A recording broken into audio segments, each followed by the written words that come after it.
আমি আল্লাহ পাক রব্বুল আলামিন কোরআন পাঠাইছি, সেই কোরআনের হেফাজতের জিম্মাদারি আমি আল্লাহ পাক রব্বুল আলামিন নিলাম।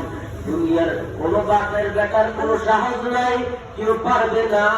কোরআনকে কেউ নিবাইতে চাইলে সে নিজে নিভে যাবে, কোরআনের শাসনকে কেউ নিবাইতে চাইলে কেউ কোনদিন পারবে না।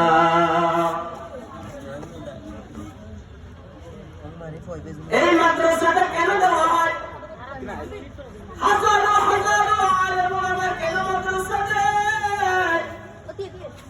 টাকার জন্য না, দামদার জন্য না, চান্দার জন্য না। যুবক, আমাদের হক্কানি ওলামায়ে কেরামরা মাদ্রাসা দেয় মুসলমানদের সন্তানদেরকে কোরআনওয়ালা বানার জন্য, দ্বীনওয়ালা বানার জন্য, ইসলাম প্রেমিক বানার জন্য।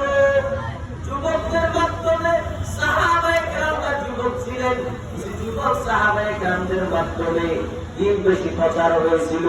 ওলামায়ে কেরামরা সবাই চাই, একমত হয়েছেন, যত মাদ্রাসা বাড়বে কোরআনী শাসন বাড়বে, কোরআনের কারখানা বাড়বে, নাস্তিকরা কোনদিন 2 নম্বরই করতে পারবে না, বাম হাত ঢুকাইতে পারবে না। ওলামায়ে কেরামদের জন্য মাদ্রাসা দেয়। আপনারা পাহাড়ি অঞ্চলের মধ্যে তাকাইয়া দেখেছেন, চতুর্পাশে আপনাদের এক খাবার নষ্ট করে দিলে হাতি, হাতির হেফাজতের জন্য চতুর্পাশ দিয়ে আমরা গেরুয়াটি দিই না। গেরুয়াটি কেন? আমাদের হাতি আমাদের ফসল নষ্ট করবে বলে আমরা চতুর্পাশে গেরুয়াটি। চতুর্পাশে আমরা